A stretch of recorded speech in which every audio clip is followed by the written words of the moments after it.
Good morning. It is Writing Wednesday.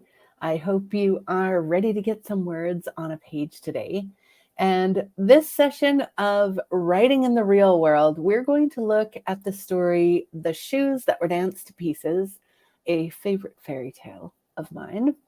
And you can also find it, I'll post it in the chat. There was an older episode of Saturday Stories where if you'd like to listen to the story, you can listen to it there. But we are going to look for compound sentences. So in this story, there are a bunch of compound sentences. We'll see how they create that sentence, putting the comma and then the conjunction and then the balance of the sentence. Then when you are writing your own fairy tale, because I hope you are, then you can also see how you can use compound sentences in your own fairy tale. So I'm going to share my screen and let's dive in. All right, so here we are. You should be able to see that on your screen fairly well. Excellent. Once upon a time, there was a king who had 12 daughters, each one more beautiful than the others. And so it goes. Now, we are on the hunt for compound sentences. So I've highlighted a few here. But what happens in the story, in case you're interested, is there's all these princesses that sleep in this one room. And the king comes in and he sees, oh my goodness, their shoes are all like worn out. They're danced to pieces. But nobody could figure out how it happened because they were all sleeping, or so he thought, all night.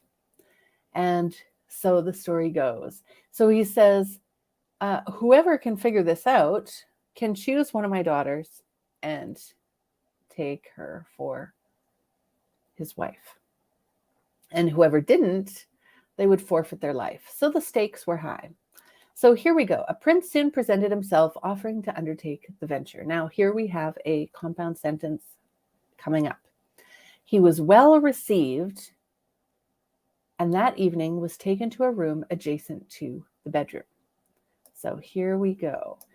Now, with a compound sentence, we have two independent clauses, so two sentences, essentially. They can stand on their own, they're complete thoughts, and they are joined by a conjunction, and there's a comma before that conjunction. Now, some of these conjunctions are for, and, nor, but, or, yet, or so. Fanboys, perhaps you've heard of that before. So in this case, they're using the conjunction and. All right, let's go back here.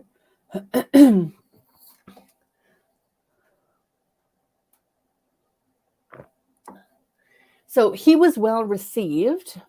That's a sentence on its own. And then that evening was taken to an adjacent bedroom. That can stand on its own. So then we have this word and. Here's our conjunction. There's the comma before, and we have our compound sentence. So it helps with the flow. Now they have written a second compound sentence immediately following. Let's check this one out. A bed was made for him there. So that could stand on its own. And let's see about the next part. He was told to watch where they went and danced. That can stand on its own. And then we have our coordinating conjunction, comma before the coordinating conjunction. So there we have the prince. He was well received. That evening was taken to an adjacent room adjacent to the bedroom. A bed was made for him there, and he was told to watch where they went and danced. And so the story goes. So he wakes up, he sees that they've all got holes in their shoes. The same thing happened over and over, and the king's like, what is going on? All right. We keep going on. And let's see what happens. This is maybe a little spoiler if you haven't heard the story already. But it might just prompt you to listen to the story or read it for yourself. When they were ready, the first approached the soldier So what's happening here? I wouldn't have even had to give the soldier a sleeping potion. He never would have woken up. So they're giving the soldiers sleeping potions so they don't wake up, so they can go dancing. When they were ready, they first approached the soldier, but he did not move at all. And as soon as they thought it was safe, the oldest one went to her bed and knocked on it. Now, you could, this other sentence, when they were ready, the first approached the soldier, but he did not move at all. And as soon as they thought it was safe, the oldest one went to bed and knocked on it. There we have a lot of stuff going on. We do have coordinating conjunctions. We do have independent clauses, but we're not going to look at that one today. It's a little bit too complicated for what we're talking about today. However, this next one, let's look at. It immediately sank beneath the floor. So they're talking about their bed, and that clause stands by itself. And then we have this part. And they all climbed down through the opening, one after the other, the oldest one leading the way. Now you'll notice we have another couple of commas here, but those are because we're adding more information to the end of a dependent clause. But what we're looking at here is this coordinating conjunction and then it goes to the next independent clause, the sentence, that idea that can stand on its own. But do you see how it creates some rhythm within the story? Let's see, there are a couple more. Let's go down here. The next morning, the soldier said nothing, for he wanted to see the amazing thing once again. Now, remember we said fanboys? So for is also a coordinating conjunction. And let's see if this is a compound sentence. The next morning, the soldier said nothing. So that's an idea that can stand on its own. Let's see this next part. He wanted to see the amazing thing once again.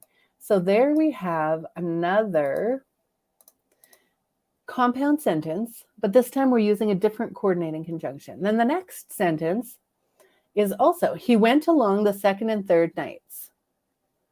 Complete idea. And everything happened as before. Complete idea.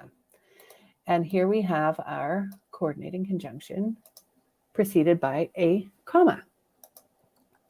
Let's look at another one here. The hour came when he was to give his answer. Full idea. And so we have another coordinating conjunction. He brought the 3 twigs and the goblet before the king. So that is a complete idea. So do you see how we're just looking for complete ideas? When you are doing your own writing, you can, if you have some simple sentences side by side and it's sounding kind of choppy, you can join them using a coordinating conjunction.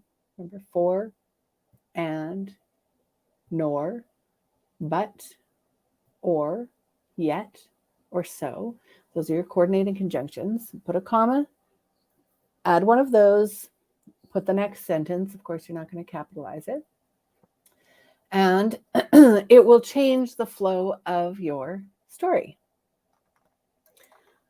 And that is all we've got for today as far as writing in the real world, looking for compound sentences in the story, the shoes that were danced to pieces. Now you can find this, click the link for Saturday stories, and you will be able to listen to the whole story there. And then I encourage you, try to write your own fairy tale. You can even mimic this one, use it as an example, and see if every couple of paragraphs or in every paragraph, you can combine some complete sentences and make them into compound sentences. Until next time, keep writing.